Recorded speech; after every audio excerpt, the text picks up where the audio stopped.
Bharat series চলাকালীন test এবং টি-20 cricket ক্যারিয়ারে ইতি টানার ইঙ্গিত দিয়েছিলেন সাকিব আল হাসান। ঘরের মাটিতে আসন্ন দক্ষিণ আফ্রিকার বিপক্ষে টেস্ট সিরিজে খেলতে লাল বলের ক্রিকেটকে বিদায় জানাতে চান দেশের ক্রিকেটের সবচেয়ে বড় মহাতারকা এই তারকা। অবশ্য নিরাপত্তা প্রশ্নে তার দেশে ফেরা নিয়েই অনিশ্চিত দেখা দিয়েছে।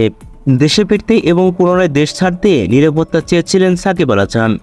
টাইগার এই অলরাউন্ডার নিরাপত্তা ইস্যুতে বাংলাদেশ ক্রিকেট বোর্ড বিসিবি বল ঢেলে দিয়েছে সরকারের কোর্টে।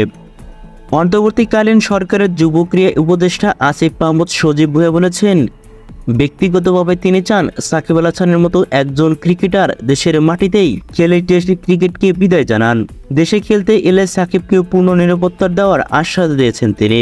সংযুক্ত আরব আমিরাতের শারজায় নারী টি-20 ক্রিকেট বিশ্বকাপে দেখতে গিয়ে বৃহস্পতিবার ক্রীড়া উপদেষ্টা সাংবাদিকদের বলেছেন, তিনি সাকিব আল হাসান এমন একজন খেলোয়াড় যার দেশের জন্য অনেক কিছু বড় অবদান রয়েছে। তিনি যেহেতু বাংলাদেশ নিজের টেস্ট খেলার ইচ্ছা জানান, আমি ব্যক্তিগতভাবে চাই সে সুযোগ তিনি পান।